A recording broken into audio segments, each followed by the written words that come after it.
ये बड़ी जंग की पहली झड़प है। All India wants Bharat Mata. And what does Israel want? Strange, isn't it? They want greater Israel. Bharat Mata is basically the same thing. Bharat ने 29 मई यानी आज जुमेरात को पाकिस्तान पर एक और स्ट्राइक की मुकम्मल तैयारी कर रखी थी। कोई पाकिस्तानी लड़ाई चाहता है, ना कोई पाकिस्तानी किसी को मारना चाहता है, बड़ा या बच्चा। लेकिन जब एक आदमी या एक मुल्क है वो कॉन्स्टेंट हमें रिसीविंग एंड पे रखता है यार। पिछली दफा ये ग्राउंड फोर्सेस लेकर नहीं आए थे, पिछली दफा इन्होंने नेवी डिप्लॉय नहीं की थी। इस दफा डेफिनेटली ये ग्राउंड फोर्सेस डिप्लॉय करें। पाकिस्तानी अवाम रोटी खा लें वरना मेरी गोली तो है। हमने पहले भी सुनवाया लेकिन दोबारा सुन लेते हैं। पाकिस्तान को आतंक की बीमारी से मुक्त करने के लिए पाकिस्तान के अवाम को आगे आना होगा, पाकिस्तान के नौजवानों को आगे आना होगा। सुख चैन की जिंदगी जियो, रोटी खाओ वरना मेरी गोली तो है ही।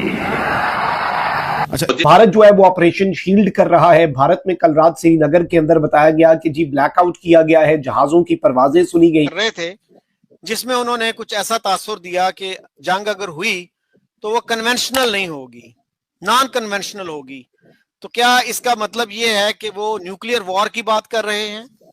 वो पागल है, वो इंसेन है। मुझे जो है अपने फॉरेन मिनिस्टर का ये बयान सुन के जो है वो मुझे बड़ी हैरत हुई है, क्योंकि अमूमी तौर पे आपने देखा है कि हमारा सोशल मीडिया पे यूट्यूबर्स या दोनों मुल्कों के अंदर जो टॉक शोज में बैठे जो मिलिट्री बैकग्राउंड के मुबस्सिर हैं वो ये बात कर रहे हैं, ऐसी बातें कर रहे हैं। भारत ने 9 मई की रात को भी इसी हिकमत अमली पे अमल करते हुए अचानक पाकिस्तान पे वार किया था। And India, of course, keeps the door open anytime it wants to come in again and start killing Pakistanis. तो अब जो होने वाला है, पाकिस्तानी कौम को बहुत अच्छी तरह समझ लेना चाहिए कि अब की दफा आपको अपने शहरों से, अपनी आबादी के वाले इलाकों में से, अपने अर्बन एरियाज में ये जंग देखनी पड़े। लेकिन हमारी लीडरशिप जो है वो ये गैर मोहतात बयान क्यों दे रही है, सवाल ये पैदा होता है। तो इसके पीछे एक बैकग्राउंड शायद ये हमें नजर आता है कि जो बैलेंस ऑफ पावर है रवायती हथियारों में, उसमें इंडिया को बहुत वाज़ेह बरतरी हासिल है।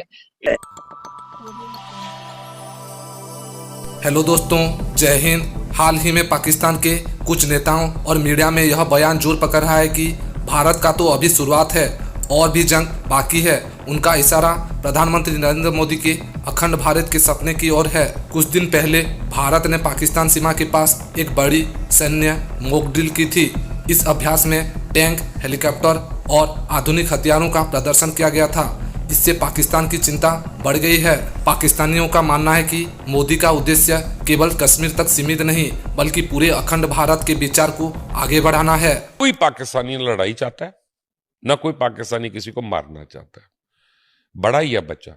लेकिन जब एक आदमी या एक मुल्क है वो कॉन्स्टेंट हमें रिसीविंग एंड पे रखता है, यार उधर उड़ी पे हो रहा है तुम कह रहे हो हमने किया, पुलवामा पे हो रहा है तुम कह रहे हो हमने किया, पहलगाम पे हो रहा है तुम कह रहे हो हमने किया, वो पागल हो गए हो। अब मान गए हो ना कि इंटरनेशनली उसकी तफ्तीश करा लेते हैं, तो भाई पहले करा लेते यार। तुमने अपने इतने बंदे जरूर मरवाने थे, दोनों साइडों पे तुमने कोई बंदे तो मरवाए ना, हमारे भी शहीद हुए, ऐसी बात तो नहीं, चलो कम हुए होंगे लेकिन हुए तो है ना। क्यों? ऐसे लोगों के साथ जंग का मजा आता है और उनको मारने का मजा आता है कि ये मोदी जैसे, पता कौन लोग हैं वो साढ़े पंजाबी कहते इज्जत ही होती कर देने जेड़ा इनू बेइज्जत करे, वो इज्जत से उससे बात करो, उसको समझ नहीं आती। लेकिन हमारी लीडरशिप जो है वो ये गैर मोहतात बयान क्यों दे रही है, सवाल ये पैदा होता है। तो इसके पीछे एक बैकग्राउंड शायद ये हमें नजर आता है कि जो बैलेंस ऑफ पावर है रवायती हथियारों में, उसमें इंडिया को बहुत वाज़ेह बरतरी हासिल है। इंडिया का डिफेंस बजट जो है वो तकरीबन $80 बिलियन का है और इस हवाले से इंडिया जो है वो दुनिया की चौथी बड़ी फायर पावर है। तो पाकिस्तान का जो डिफेंस बजट है वो 8 से 10 बिलियन डॉलर का है और पाकिस्तान दुनिया की 12वीं बड़ी फायर पावर है। तो जाहिर है कि कन्वेंशनल जो हथियार हैं उसमें पाकिस्तान और इंडिया का कोई मुकाबला नहीं है। तो लेकिन जो नॉन कन्वेंशनल वेपन्स हैं, जाहिर है दोनों मुल्क एटॉमिक पावर्स हैं और जो आलमी सतह के मुख्तलिफ जो रिसर्च के इदारे हैं जो एटमी असले के बारे में तहकीक करते हैं, उनका ये कहना है कि पाकिस्तान के पास 170 न्यूक्लियर वार हेड्स हैं और इंडिया के पास जो है वो 172 न्यूक्लियर वार हेड्स हैं। तो ये इसका मतलब ये है कि ये वो मैदान है जहां दोनों मुल्क जो है वो करीब करीब हैं, बल्कि एक जैसी पावर रखती हैं। क्या लगता है कि जब हम कश्मीर का मुद्दा सामने रखेंगे इंडिया हमारी बात सुन लेगा? सुनेगा तो बिल्कुल भी नहीं, लेकिन हमें अपनी बात मनवाने के लिए तो कुछ करना चाहिए ना। एक स्ट्रॉन्ग अपना वो रखनी चाहिए बात। स्ट्रॉन्ग में क्या बात रखें?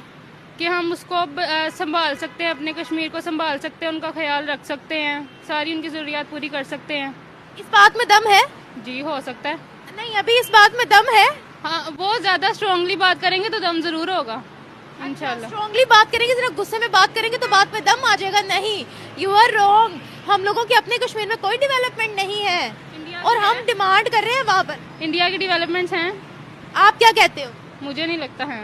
आपको नहीं लगता है? मुझे पता नहीं है ना, इस चीज़ का आइडिया नहीं है, अगर है तो बताएं। फॉरेन मीडिया तो दिखाता है वहाँ पर बहुत डेवलपमेंट्स हो रही हैं, फॉरेन इन्वेस्टमेंट्स भी आ रही हैं।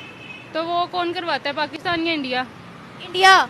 तो फिर इंडिया का संभालना बनता है। फिर पाकिस्तान की जब डेवलपमेंट नहीं है तो